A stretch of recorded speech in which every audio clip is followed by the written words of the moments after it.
recording, and then I will share screen.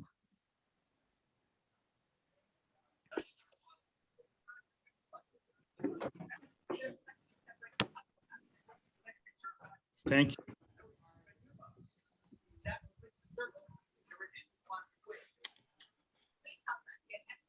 All right, well, I guess we can get going with our meeting, and let's begin with the roll call.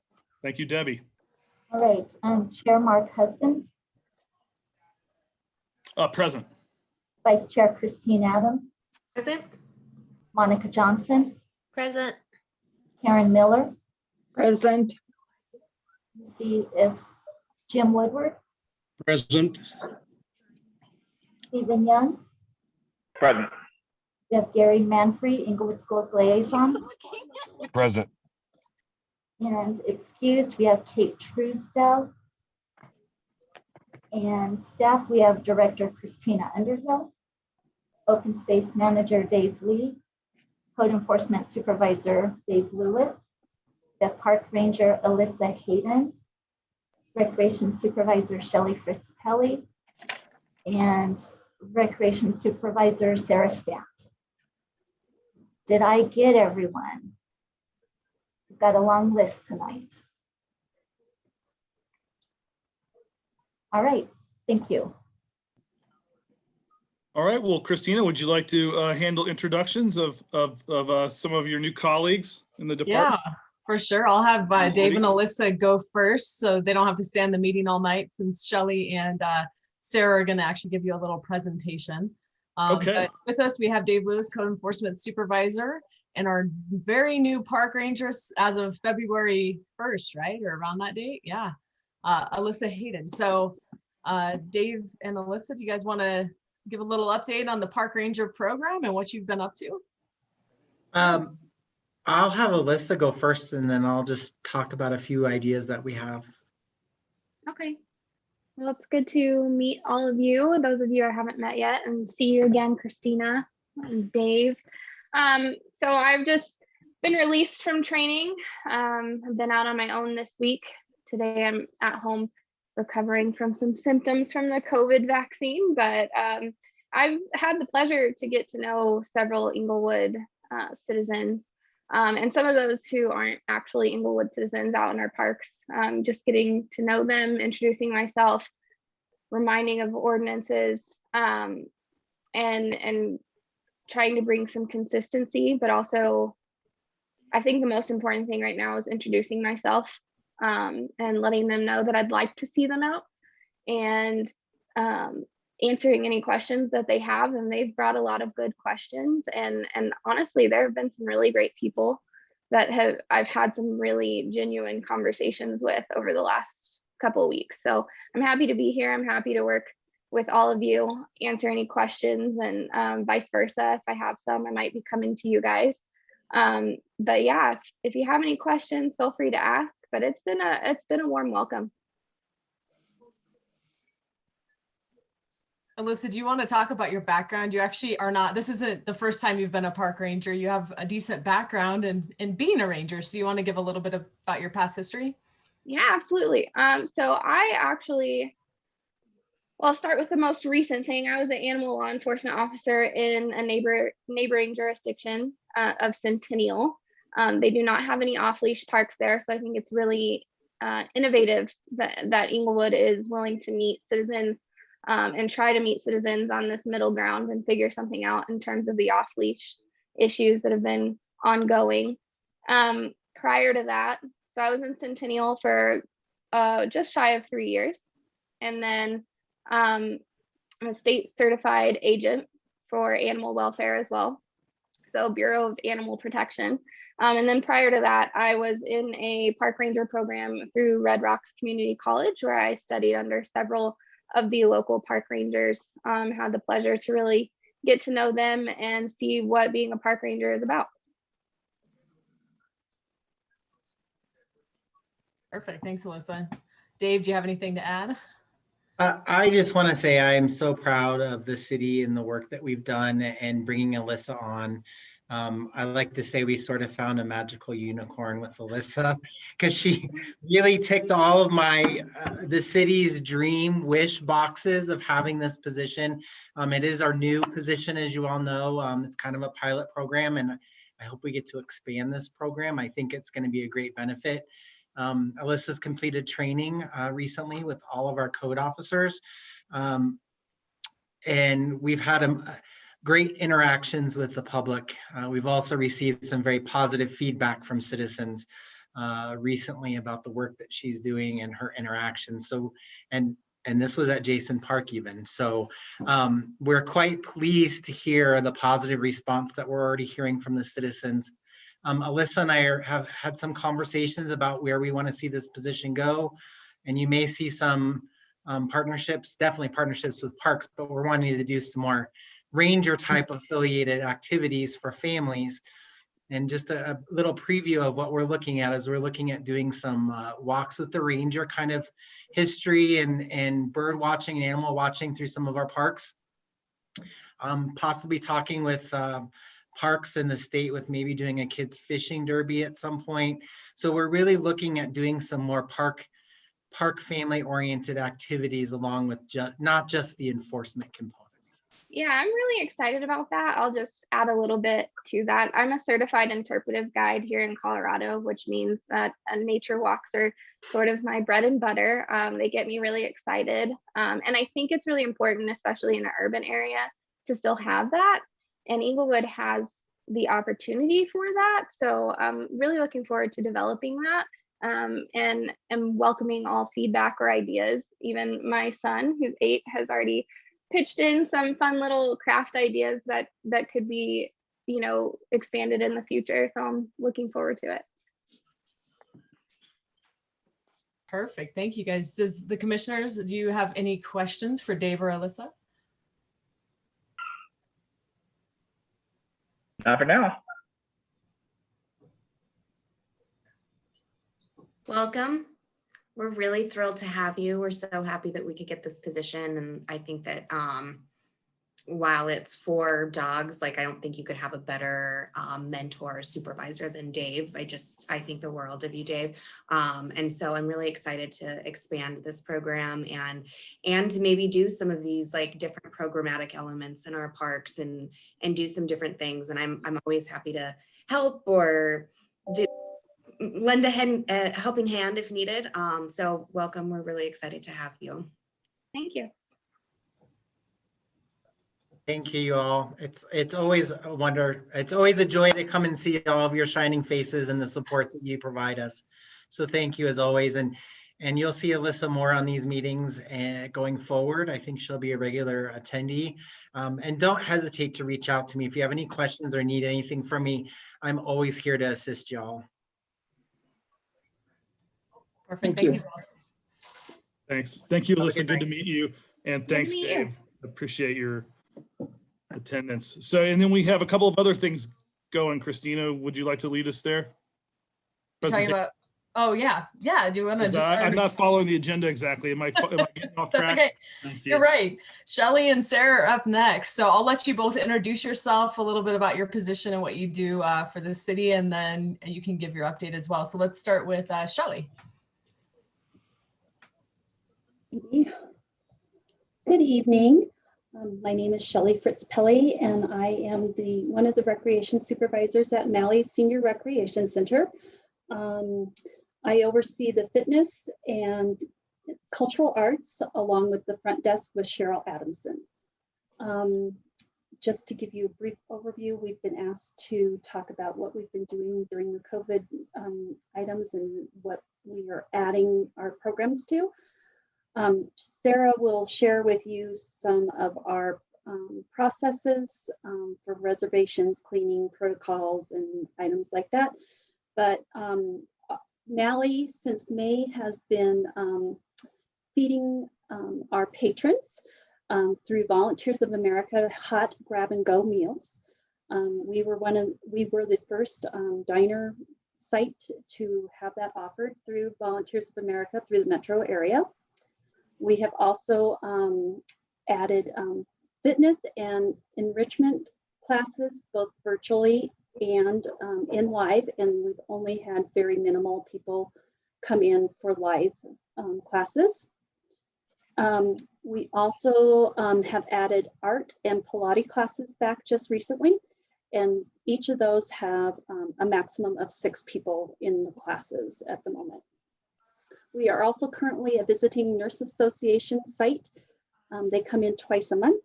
We are an AARP tax help site.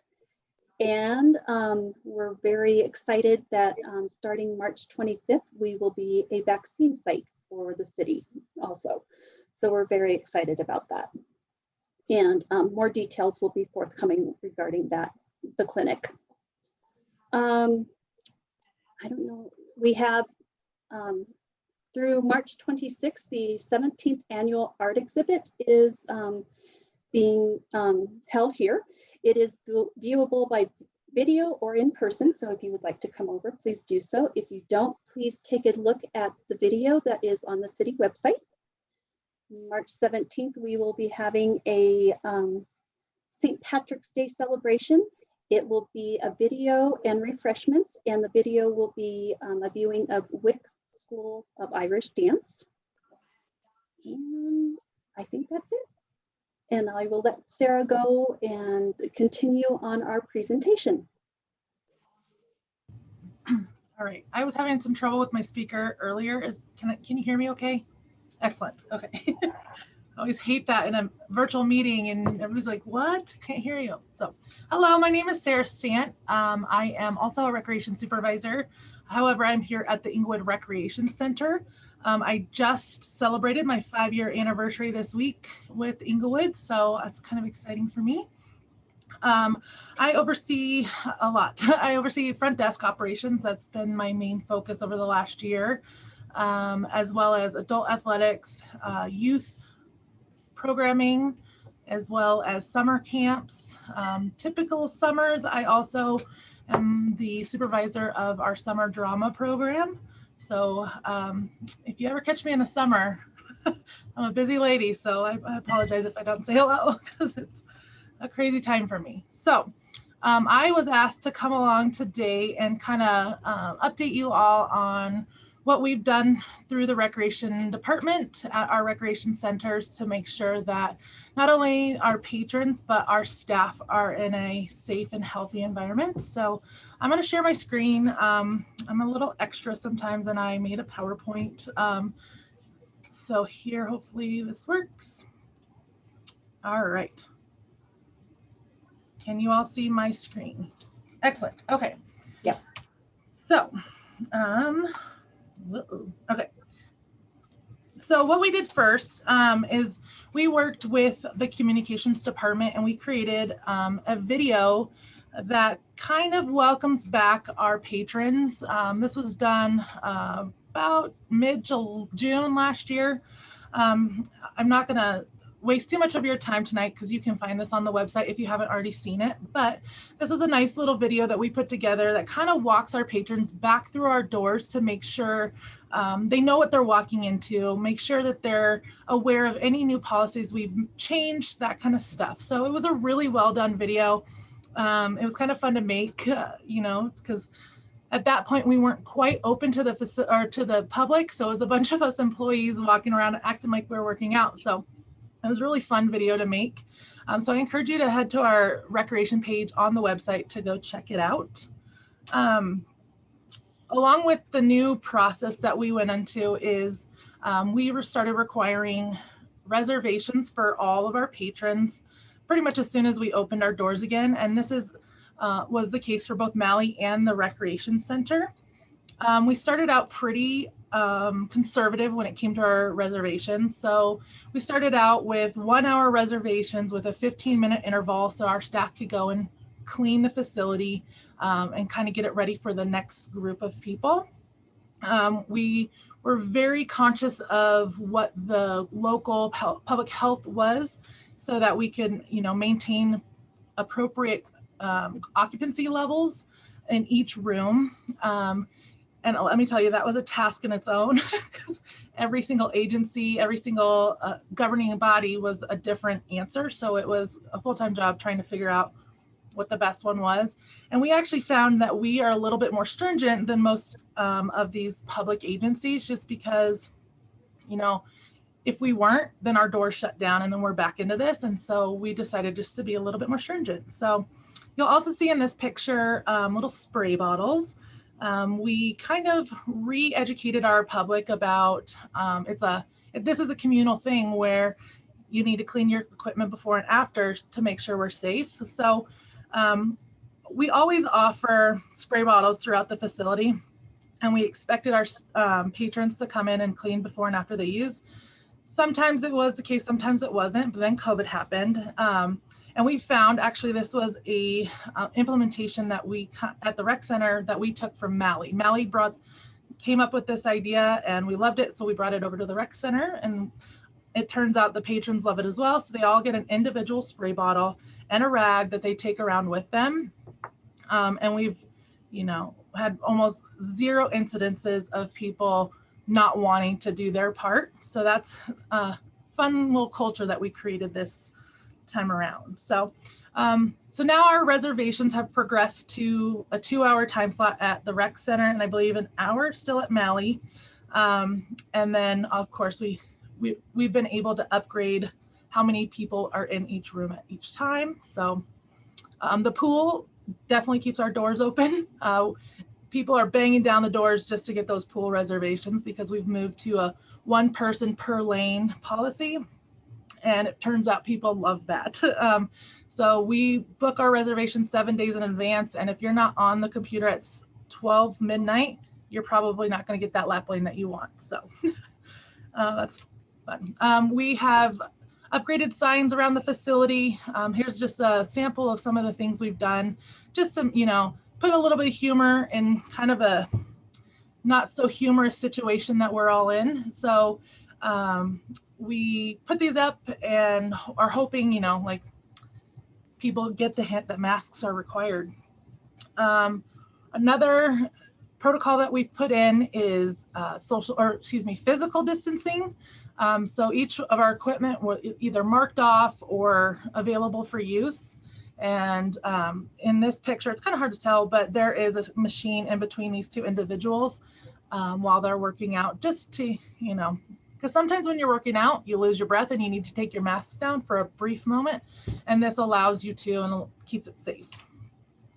We did implement a 0 tolerance for people not wearing a mask. So we've created this kind of education for our patrons. And actually we put this on each pieces of equipment because unfortunately we did get a lot of kickback from people not believing that masks should be worn in our facilities, even though it wasn't our rule. This just helped enforce that that policy for us. So we still see it a couple times a day where we have to, you know, either make a public announcement over our PA system saying, hey, everybody needs to wear a mask, or we address these people individually. I would say maybe 1 or 2 incidences has resulted in somebody being asked to leave. We are anticipating some kickback now that people are becoming fully vaccinated, and I don't know if that's the right word. So we'll see how that goes. We're always on our feet anyway, so we're gonna, you know, pick up on that soon. Here are some temporary adjustments we've made to our facilities. Here is a picture of our walking track. We actually didn't open our walking track until, I think, actually until we got our 5-star variants. I will talk about that in a minute. But when we did open it, we decided this track overlooks our front desk. And when people are exerting themselves, particulates are traveling. And so this helped us keep our staff a little bit more protected in the beginning, as well as these other red contraptions are to stop people from drinking out of our drinking fountains, because we tried to really eliminate some touch points. Like I said, one of our main priorities was keeping our staff safe. So we had put up some acrylic glass barriers at both front desks. Mally actually, because they are not foreseeing a renovation anytime soon, they actually got a permanent installation of this glass, which is a little bit more of a professional look. while keeping our staff safe and our patrons safe. So that's a quick little view of it. It's actually really, really professional and really great looking. Whereas at the Recreation Center, we are anticipating a renovation, hopefully soon. So this is an image. It's kind of hard to see, but we have temporary acrylic glass that goes around the entire surface of our front desk.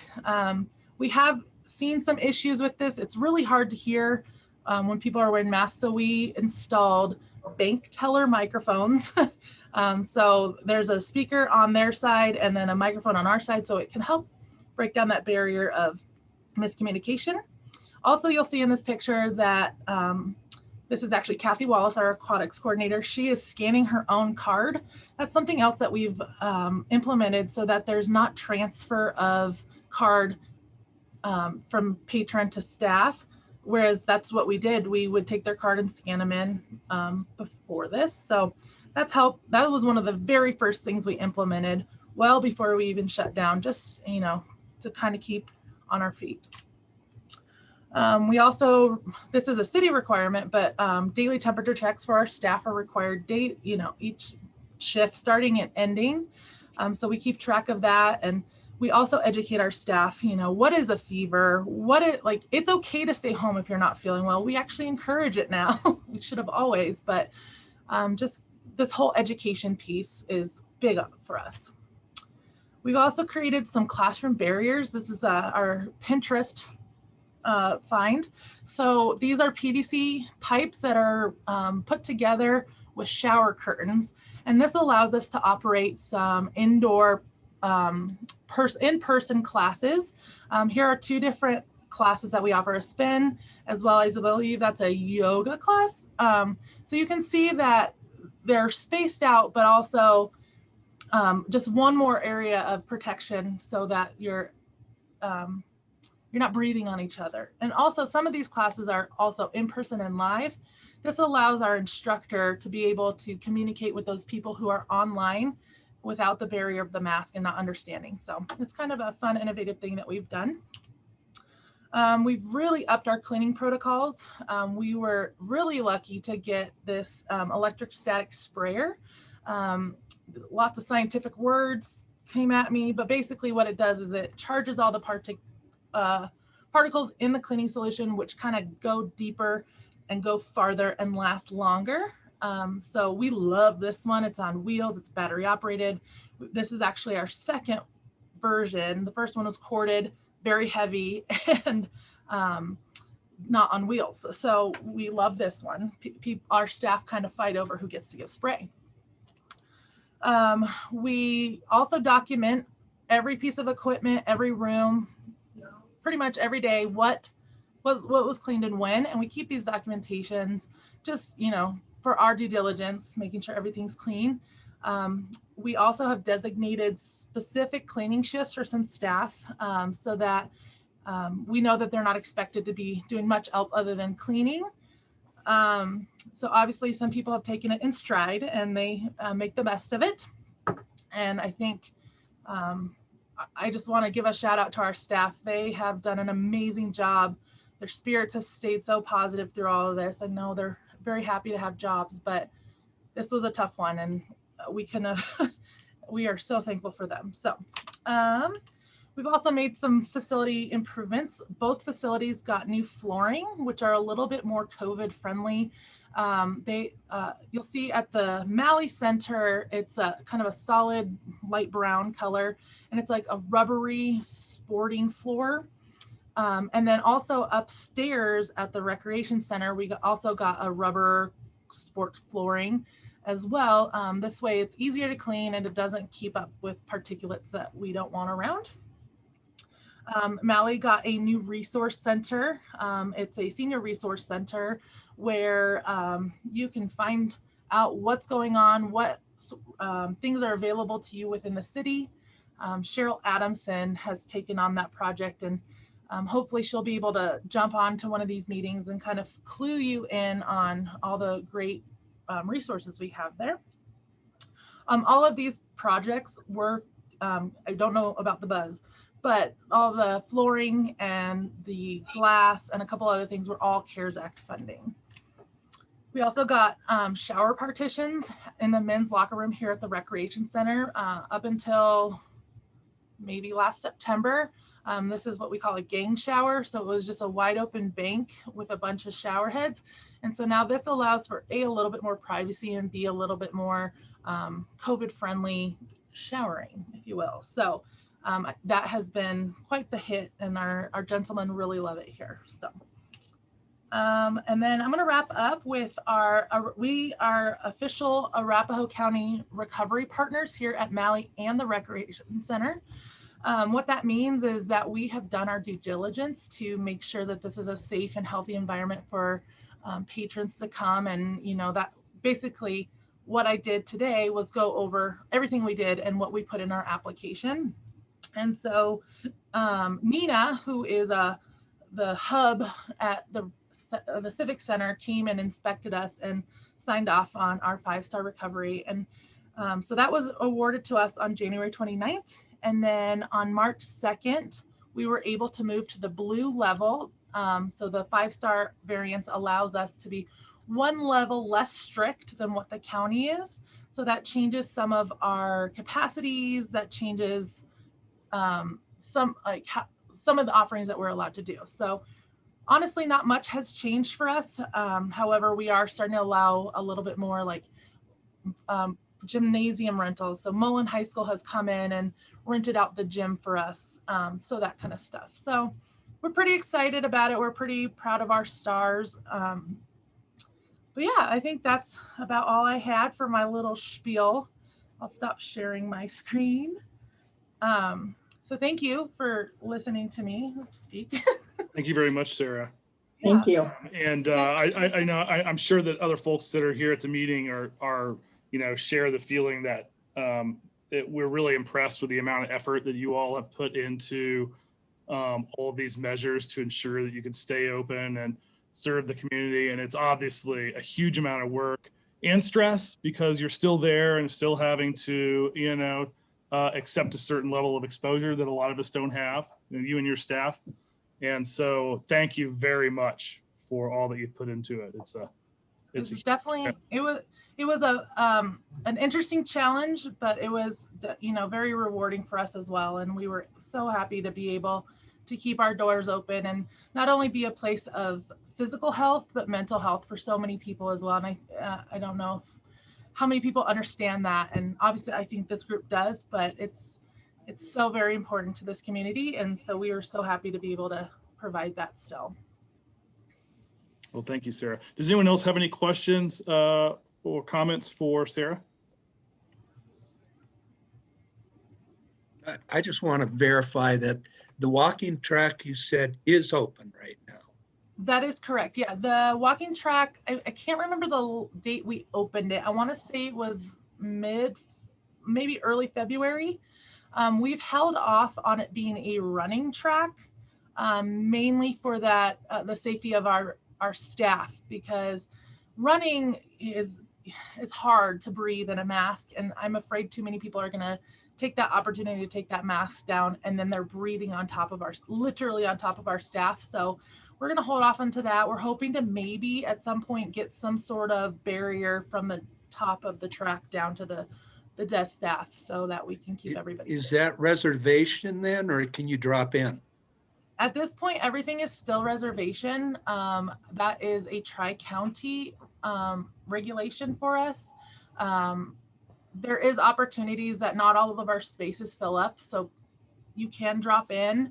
But like things like the pool are filled up a long time ago, so drop in is kind of a thing of the past for us right now. So we would love to get rid of our reservations because it is quite tricky, but at the same time, it definitely helps us be in control of who's here, and it doesn't frustrate people when they want to come and drop in and we don't have to turn them away. They kind of just know where we're at.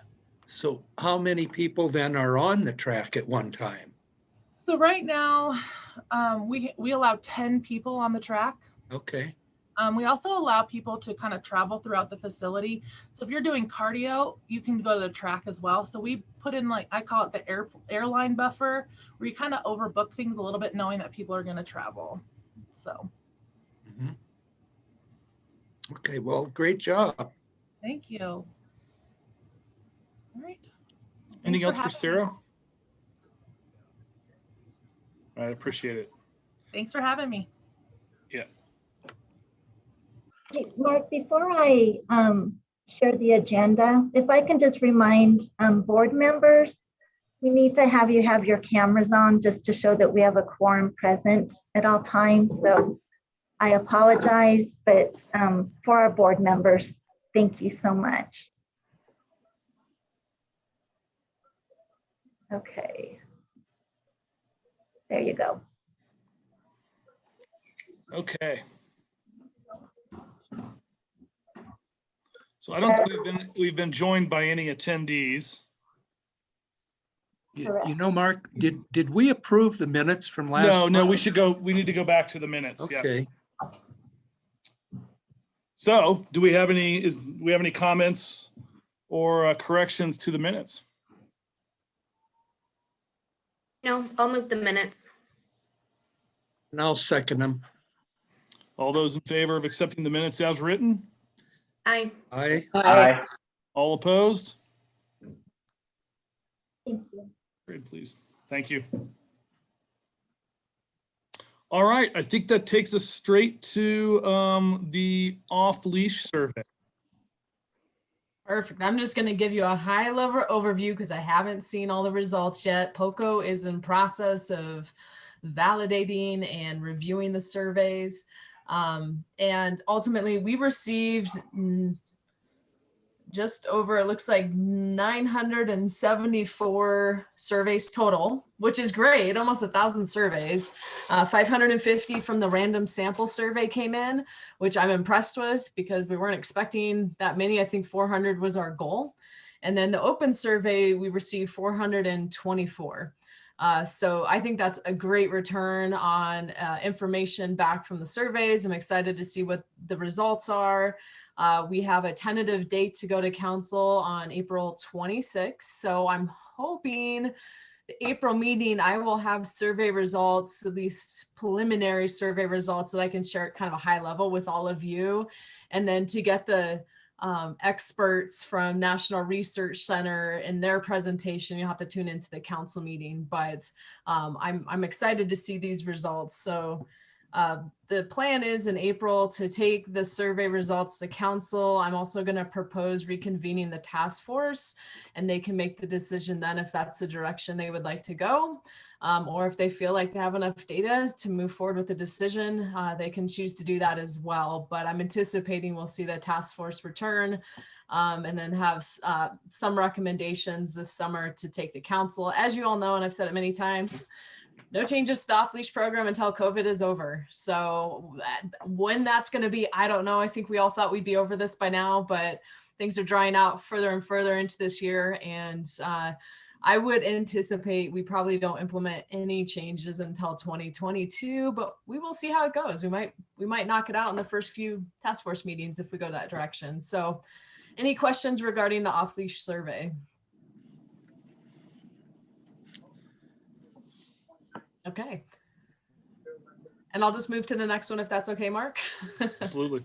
I'll actually cover the next two. Yep. So park renovations, we went out with an invitation to bid for our park projects. We're going to be renovating the skate park, parking lots, and picnic shelter over at Cushing Park. Let's see, playgrounds and restroom and picnic shelter at Baker Park, and Centennial Park will get a new restroom, playground, basketball courts over there. And then we have some irrigation projects as well. We have received bids back, and we are in review of those to make sure they're in compliance, and we'll be making a determination of which of the bidders will be moving forward with probably early next week. So that's in progress. As soon as we have somebody on board will bring preliminary designs to you all so you can have a little say in how you, what you like and what you don't. And then hopefully we'll start renovations sometime this summer. Any questions on the park renovations? No? Okay. And then this is a quick update, but an exciting update. We will not have any more furloughs for the city of Inglewood. The one in February was our one and only. We have a new finance director, and she's done a lot of analysis of our budget and forecasts for this year, and things are looking promising. So Inglewood's in a little bit of a unique situation in the type of businesses that we have. We don't have big box stores. A lot of the businesses that probably had to shut down during COVID, we don't have more manufacturing and that did well during COVID. We saw some increases in revenue, and so furloughs are no longer needed. So we're all happy about that. Thanks to Sara and Shelly for coming tonight. The rec center and the Malley Center have been awesome at staying open. We're not generating the revenue that we have in the past, but our hands are tied in doing that because we're very limited. But at the same time, things are looking really promising for Inglewood. So it's exciting times. Any questions? Question. Oh, Jim, you went back on mute.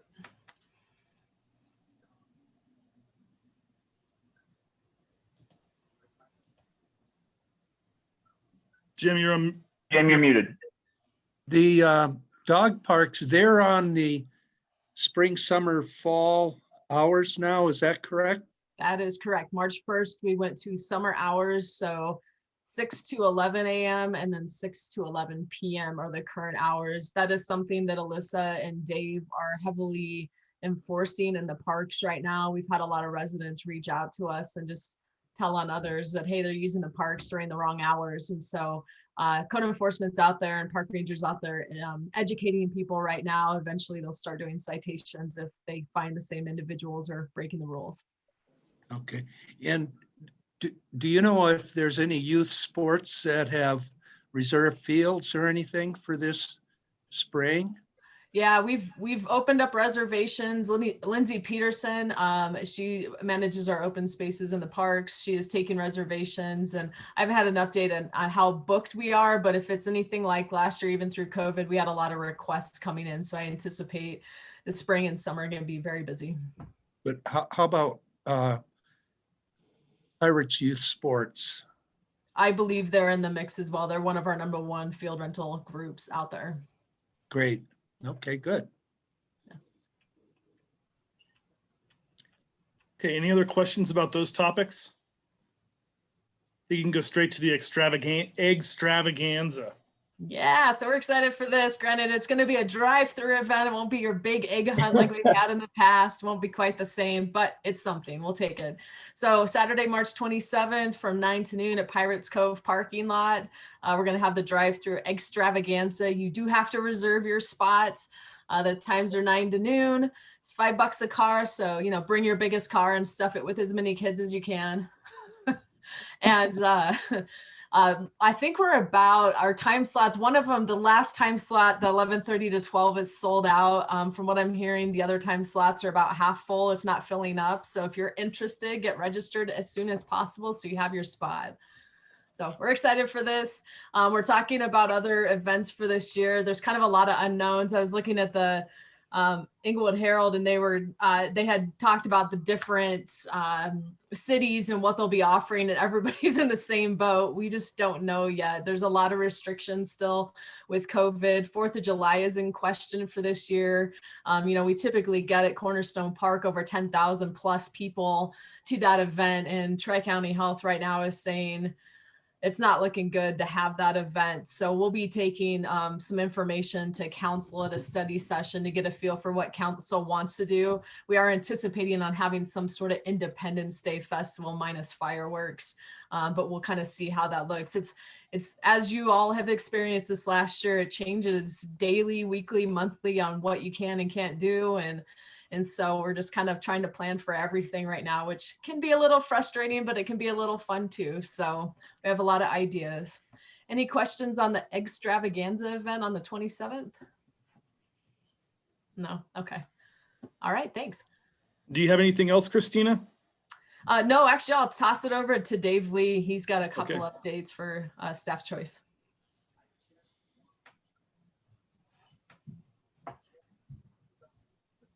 Okay, good evening, everybody. Yeah, I do have a few things.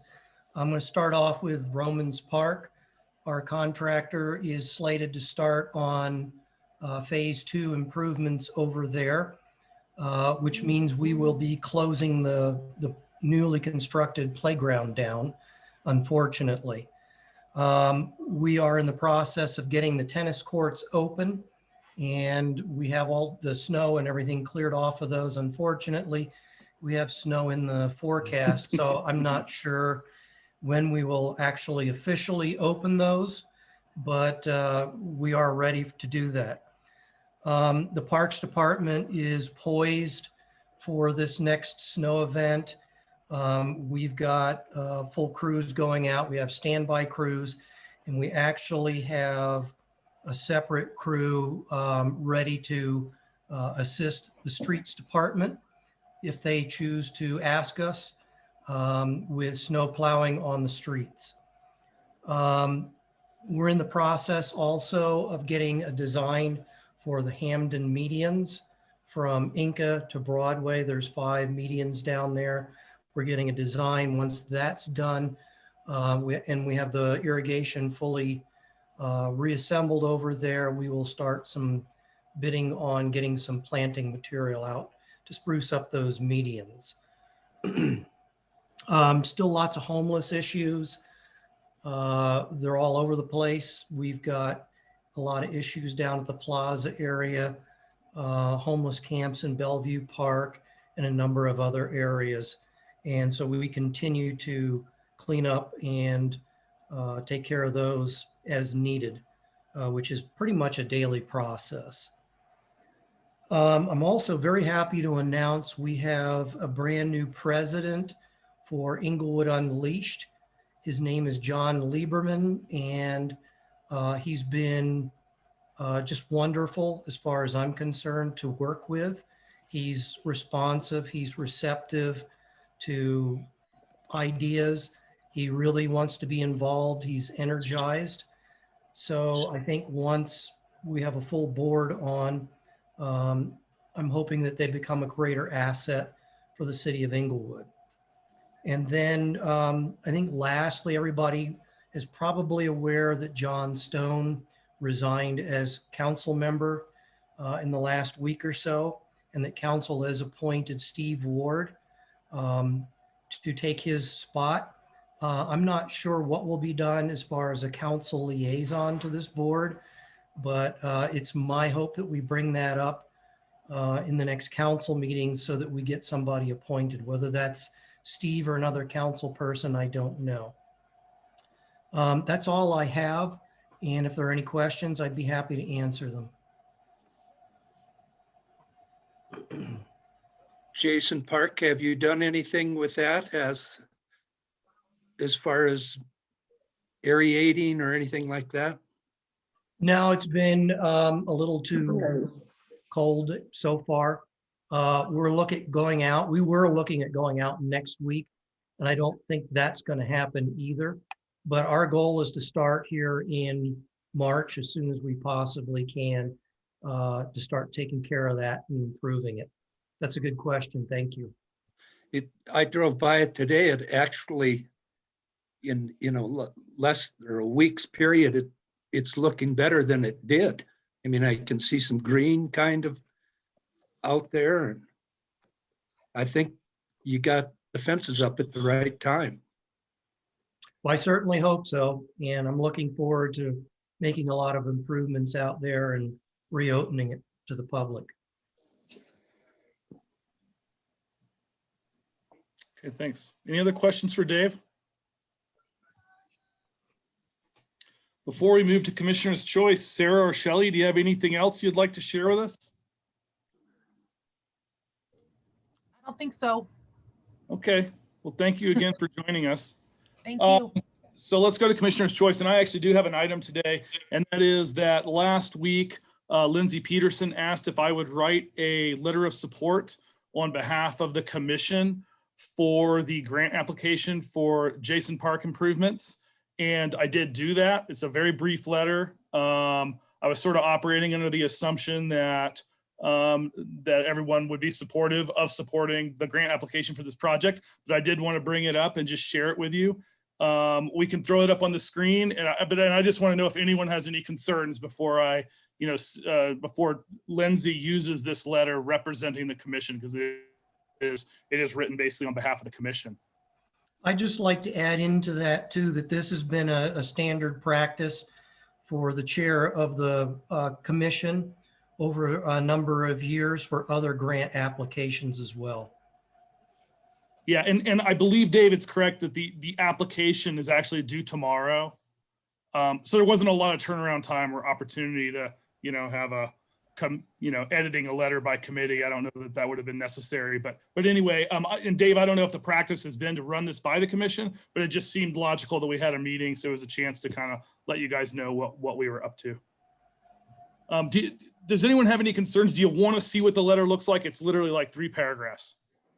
It's up, Mark. Oh, it is? Okay, I'm sorry. I'm not seeing the screen. Oh, no, you're fine. I Okay. read it. I mean, just for the rest of the commissioners, I read it. I thought it was great. To the It point, looks- supportive. yeah. I have no concerns. No concerns? No, it looks great. For doing it. Okay.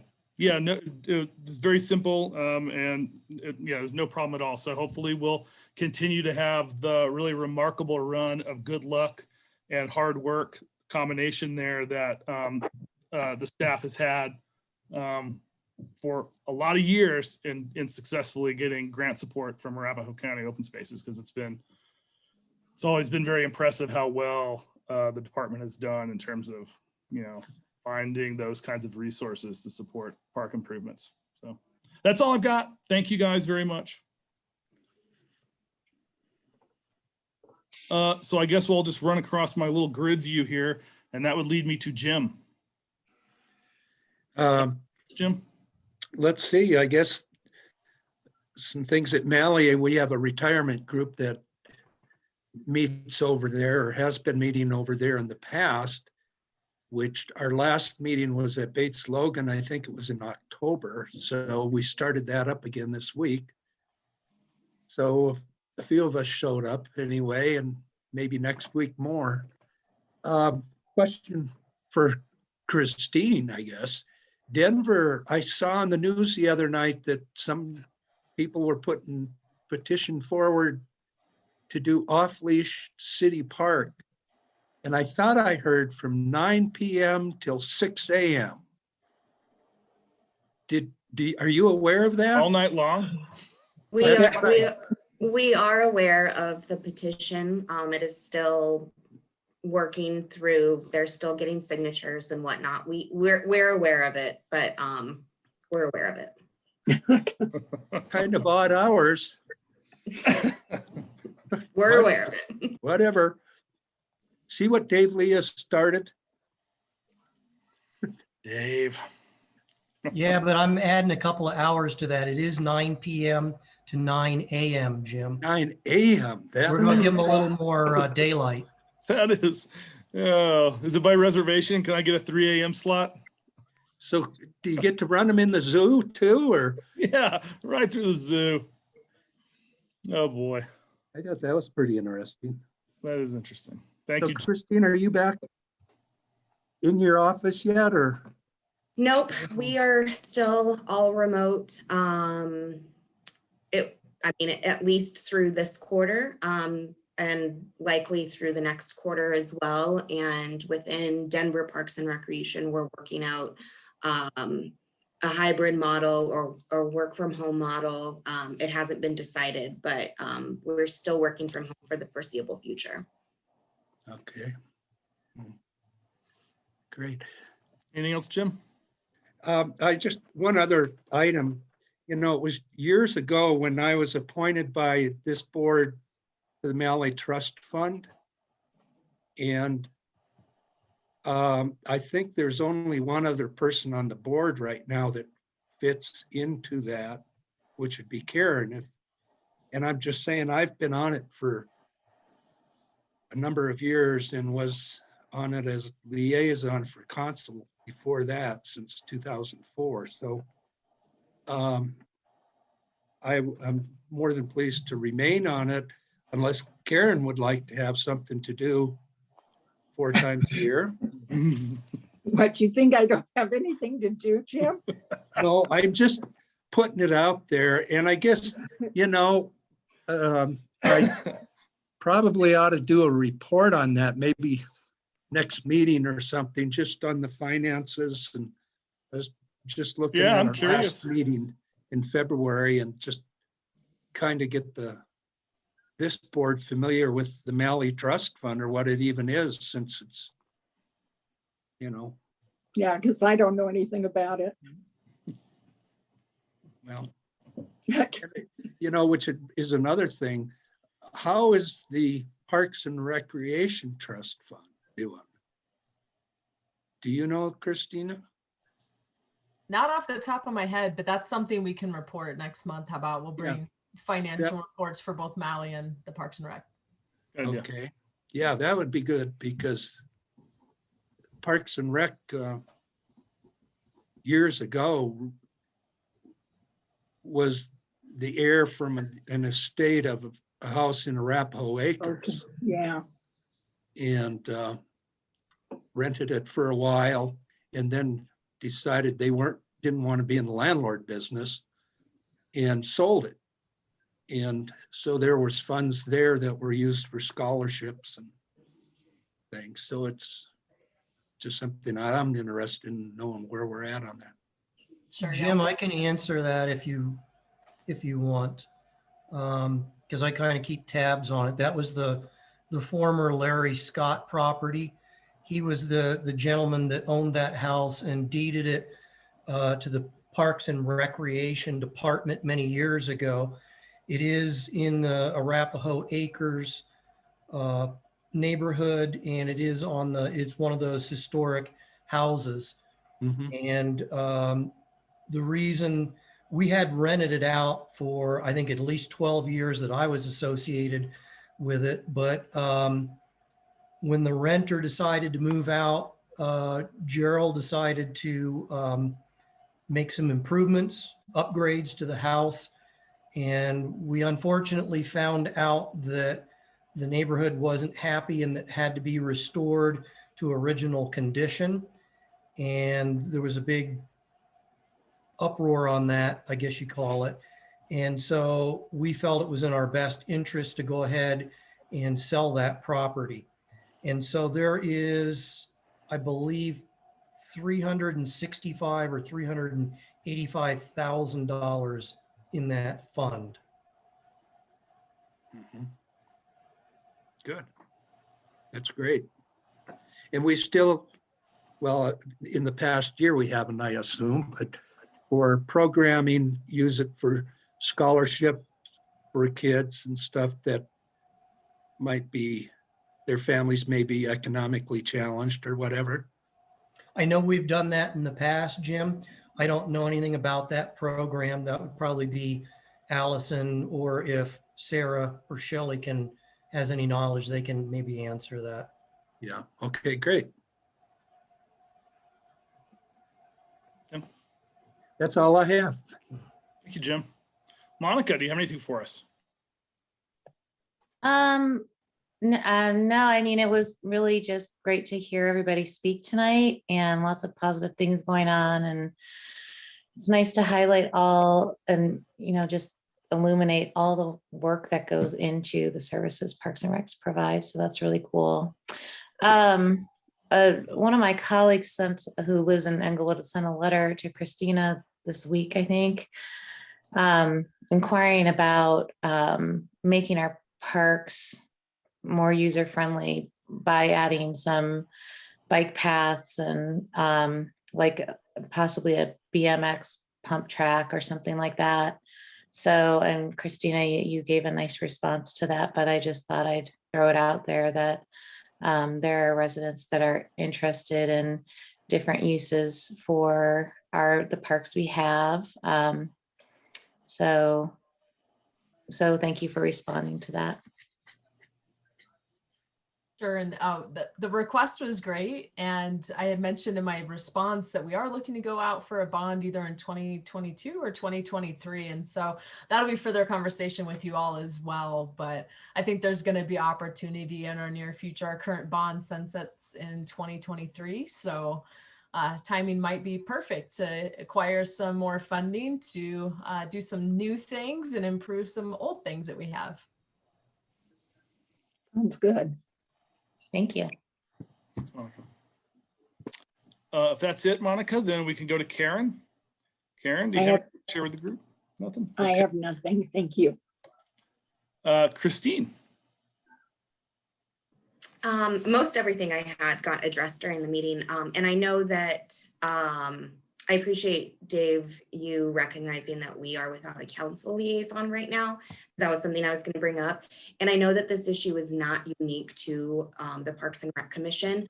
And it's probably a larger conversation that staff needs to have with, not even you guys, but maybe Sean has with council. But I would really like to see a more like formal arrangement with our council liaison. I mean, just even looking back at like the dog park stuff, we worked on that for years. And then when it went to council, they had no idea. And I know that this is not unique to our commission. It's, it's just kind of the nature of the beast right now, but I would really like to see something more formal so that we're more cohesive as a city body, since we are appointed by council and we do have a council liaison. There should be more updates from that council liaison to the whole council. And so when we get our new liaison, that would be something that I would like to broach. If it's all right, I'd like to speak to that a little bit, Christine. That has been the case in the past, and I think it really depends on the involvement of the council person who is the liaison to this commission. I know in the past, all of your work and the ideas and what staff has shared with you has gone back, and that council member has reported to the rest of council what has gone on here. Now, recently, I know that hasn't been quite the case, but maybe moving forward, it can be. Thanks, Dave. I appreciate that. I just think that we have an opportunity, and this is not towards Councilman Stone at all, but I think as we get a new liaison, we have the opportunity to set that relationship from the beginning and those expectations at the beginning. And so I'd like to reset that just so we have a stronger relationship when we are representing them for the public. Thank you, Christine. Anything else? We can go to Stephen. Nothing. I heard you shake your head. I have nothing. Okay, appreciate it. And Gary, you have anything to share with the group? Hey, Mark, nothing for me this evening.